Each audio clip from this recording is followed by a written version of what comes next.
morning! Panibagong araw na naman kasama ang mga anak ni Moma na apat ang paa. At dahil sa sobrang pagmamadali ni Ate Princess, so ayan, bumaliktad nga ang kanyang jacket mga kamoma. Kaya napangiti na lang ang dalagita ni Moma. At pagdating ko nga dito sa bahay, nakasilip naman yung mga anak kong apat ang paa. Ang cute talaga nilang panoorin sa umaga. At eto na nga, magre-refill ulit tayo ng cat food dito sa labas dahil naubos na nga yung cat food na nilalagay ni Moma sa labas. So, syempre bago tayo magre-refill, so kailangan hugasan muna natin itong kanilang lagayan ng kanilang pagkain. Dapat naman talaga kasi mga kamoma na malinis din itong lagayan ng kanilang pagkain at pati na rin naman ang tubig nila ay malinis din. Araw-araw nga po pala namin nire-refill itong tubig nila sa labas mga kamoma. Tapos pumunta na rin pala ako dito sa kabilang bahay mga kamoma at chinek ko din yung nilagay ko dito na lagayan ng cat food. Kaya pagtingin ko mga kamoma, madumi na din siya at wala na ngang laman ng cat food.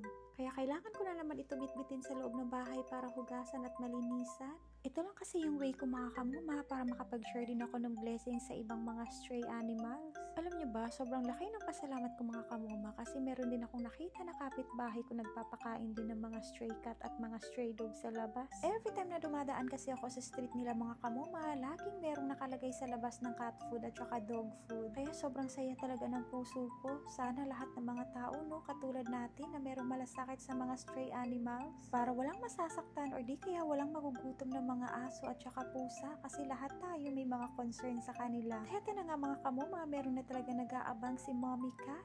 Buti na nga lang at nakapag-refill na ang Moma at syempre pati yung lagayan ng kanilang tubig ay bago na din. Nag-distance nga po pala ang Mommy Cat kay Moma. Syempre takot siya kay Moma, baka makatnap na naman siya ng Moma. Pero at least diba, masarap talaga sa feeling na napakain din natin sila mga kamoma kahit sila ay nasa labas. Kasali na din talaga sila sa budget natin mga kamoma.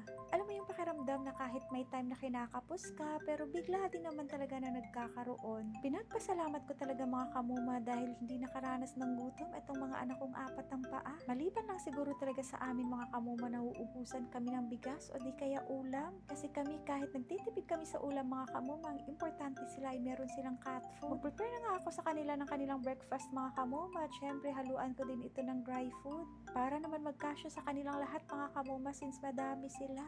Pero meron kasing iba mga kamoma hindi na nakikisabay dito dahil mas gusto nilang kumain ng separate at gusto nila ng dry food. And by the way, hindi ko nga po muna ilalabas si Chuchay Chay mga kamoma kasi you know naman si Chuchay ay sobrang madamot at ayaw niya makipag-share. At ang una muna natin pakakainin mga kamoma, walang iba kundi si Tita Myong kay para makaplastar na po din tao ni si Tita Myong, no? Kay pag magsulod na tong ibandro na luoy na ni si Tita Myong. And of course kaning mga anak ni Mommy Bada din mga kamoma, sus Mariusip nag-inarte na po ni si Uncle Fifi. So yung anak talaga yan siya mga kamoma. Actually hindi naman talaga para sa kanya yung pagkain na nilalagay ko dyan. Napaka-choosy talaga nitong anak kong panganay. Grabe. Feeling niya talaga sobrang yaman niya, no? Samantala yung iba napaka-excited nilang kumain. Karamihan talaga dito sa mga rescue ko mga kamoma may mga maaarte at saka mga choosy. Feeling talaga siguro nila no nanalo na sila sa loto kasi feeling nila yayamanin na talaga sila. E paano ba naman kasi mga kamoma, lahat ng mga gusto nilang kainin ay binibigay ni Moma sa kanila?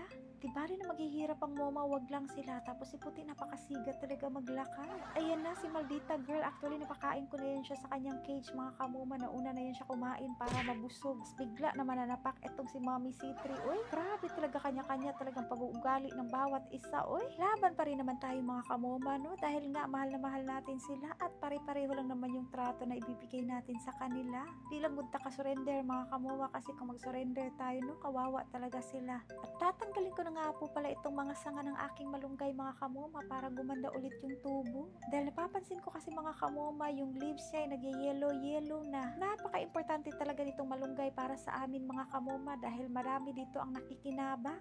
Hindi lang naman kami mga kamoma, kundi pati na rin ang silingan. Ito, malaking tulong talaga itong malunggay para sa amin kasi ito yung ginagamit ko kapag naglalaga ako ng isda at saka ng mga ulam ng aking mga anak na apat ang paa ng mga barako. Habang pinuputol ko nga itong tangkay ng malunggay mga kamoma, panay nood naman itong mga anak kong apat ang paa. Sa titig pa lang nila mga kamoma ay nakakatunaw talaga at alam mo yun, mapapangiti ka na lang. Bakit kaya no, kahit tinititigan lang nila tayo, sobrang saya na natin. Alam mo yung mundo natin ay parang konektado na din sa kanila.